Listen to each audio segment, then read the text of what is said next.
Although I hate that you was offended and hurt, it looked like you was. That's not my intention. I would like for everybody to be mature enough, like I am, to be joked on, but people aren't. He's alive, hell. So I'm thinking it ain't that bad. So I can joke with this story because no one died killed in the church like the rest of the stories. But it still bothered him. So I can apologize for that. I was there. Where Bishop Whitehead holds his Sunday services and his sermons. One of the things I knew when he was on that live cussing at us, I have little remorse for a robber that gets robbed. I apologize, but I ain't hypnotized. I was on the floor. And I was on the floor looking at my wife and my daughter with a gun to their face. So I started to process that. And I started to become in that and back in that place. And I started to become defensive. But what I want to do is I want to apologize to Mr. Larry Reid, and I also want to apologize to Pastor Genesis for speaking out of character, right? Speaking out of character, speaking more so out of my emotions, to a place where I became flesh. I became human. That's big. You know what I mean? I became human. I became flesh. And I became protective of what I actually see right now. My wife and my daughter, my 14-year-old daughter, she don't even want to wear her diamond earrings that I purchased her because she's afraid. She don't even want to wear name brand clothes anymore because she don't want no one to feel that she's bigger than them, and she don't want nobody to take it from them. And the tears in the eyes of the women of my ministry as I saw it. So that really, it tripped me up. It really tripped me up. And I jumped in my flesh. I jumped in my flesh and I lost my character. You know, so I really want to, you know, whatever they do, if they accept it, you know, or don't accept it, I understand. But I really want to apologize to Mr. Larry Reid and also Mrs. Genesis for just getting out of character and not being the man of God that I am. My team sent me a live from a blogger. And all he was doing, and I don't even want to say his name because I don't even want to give him credit anymore. He did enough damage. But it's a blogger that tears down pastors and the church. And that's how he makes his money. And he was tearing my church down. He was making a mockery out of my church. He got down on the floor mimicking me when I got on the floor, so I wouldn't get shot and so my church wouldn't get shot. And then they laughed about my daughter, 8 months old, with a gun in her face. And what they said, and quote, well, he said that a gun was in her face, but we don't know. We didn't see that, so I don't know. And they both started to laugh. They mocked my church. And then they started to say that my church looked like a shoebox. They began to ridicule the house of the Lord. And then they would say, if I have money, why wouldn't I do certain things in the church? And they start to tear down the church. My church, the church that has just been violated.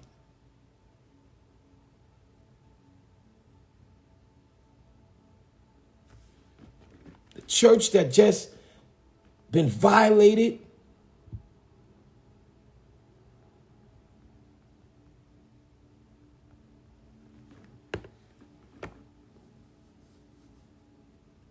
A church that 3 armed men And if y'all look on the news,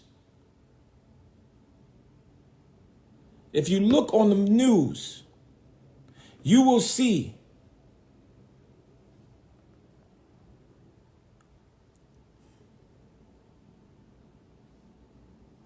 that now the NYPD has released some of the footage of these 3 villains.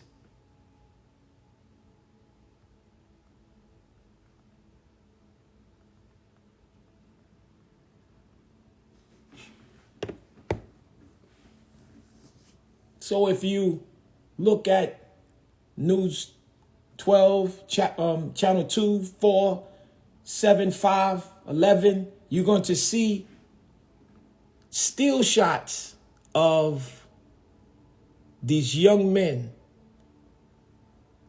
that came into the house of worship during morning service with guns out to rob the church. And this blogger said, well, they didn't rob the church, they robbed you and your wife. So I got on this live and I began to try to say, I did not do anything wrong to you. Why are you doing this? And they began to mock me. And then another young lady began to laugh and was mocking me. And I began as a human. I became human. I wasn't the bishop for a minute because as they laughed, I started to remember me being helpless to save my wife, my daughters, my children, and my church. They mocked the church. They mocked my ministry, and they laughed and told jokes, and I went and I got upset and I said some things out of character. I called them both names because hurt people hurt people. Names that I did not mean.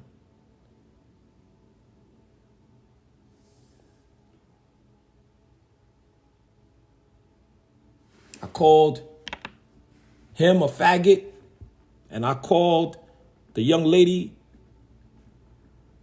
a blimp. I said, you're biggie. Because I was enraged. And I want to apologize to whoever was offended. I already apologized to them. But I want to publicly apologize because I was raised by women. 90% of my church is women. I am pro-woman. I have nothing against a woman. My grandmother and my mama is my best friends.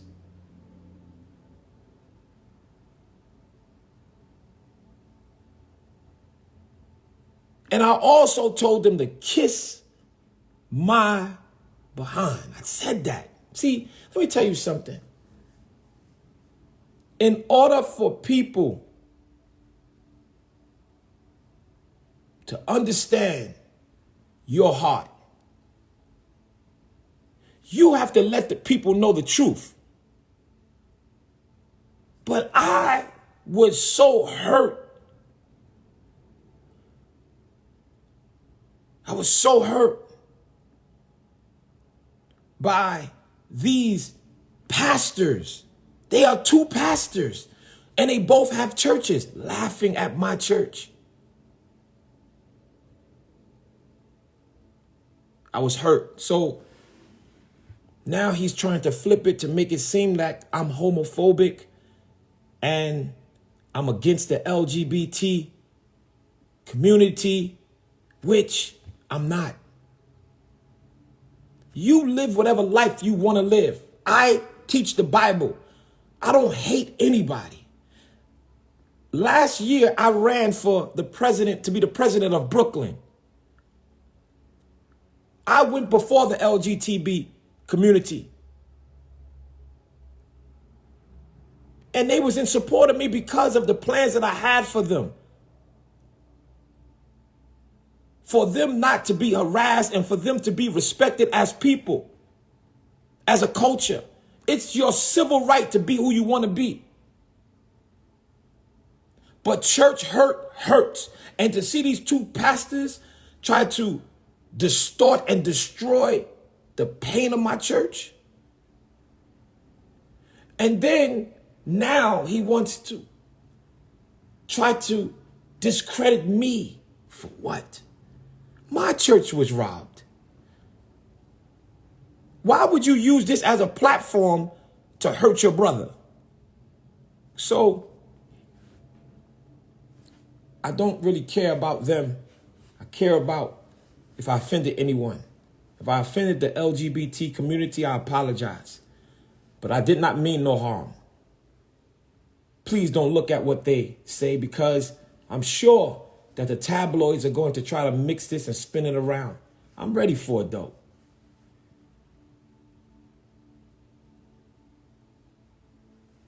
But I want y'all to understand that I'm a forgiving man because I serve a forgiving God.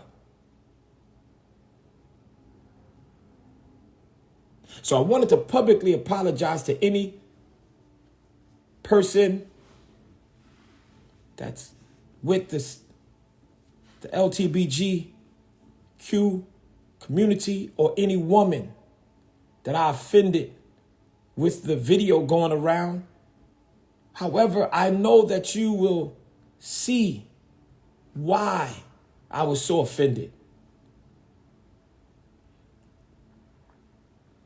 That's all that come up the timeline. You're a scammer, you're this, you're that. And people don't even know me. Everybody in high places get sued, lawsuits. You just gotta make sure, you gotta see what happens after. What I'm saying to y'all is the devil is trying to steal what happened to the church.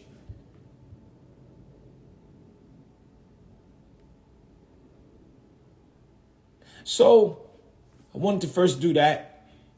And tomorrow, I'm calling a press conference in front of my church to save the houses of worship, to protect the houses of worship.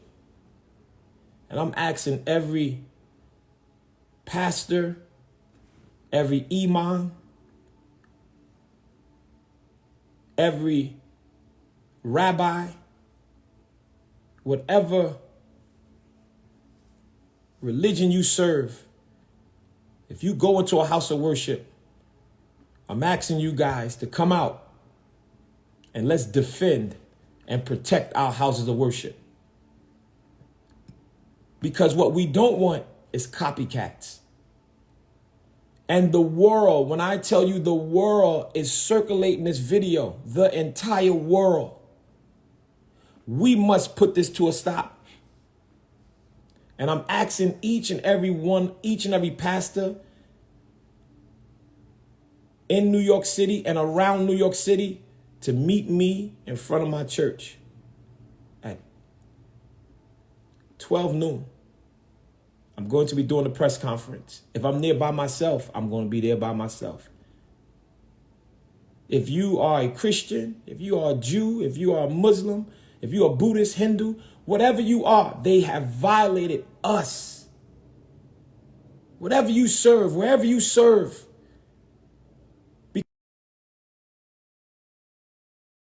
And I'm asking everybody to meet me at 922 Remsen Avenue tomorrow. Brooklyn, New York, 11236. I'll post a flyer tonight. I got my team working on it. I was praying and God said, do it.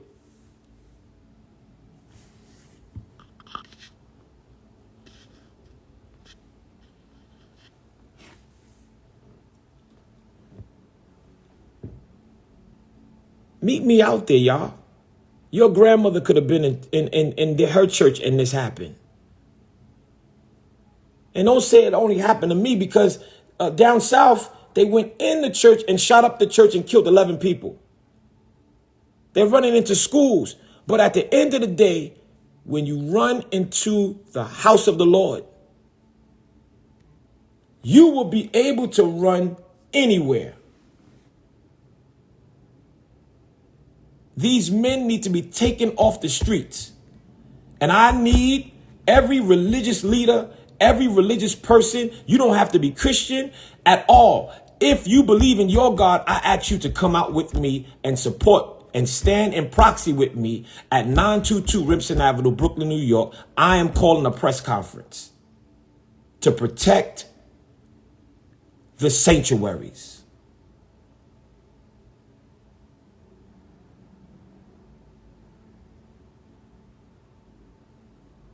And I'm not having no rages and no rants. That's it. It's done. I'm not getting in my emotions no more. I understand. But at the end of the day, when you see your wife crying and your wife is afraid because men put guns in her face, when you see your daughters crying, when you see your church crying, everybody always want to talk about my integral move. Until your integrity is tested, stop talking and stop judging. Everybody is in the bleachers but want to tell you how to play on the field.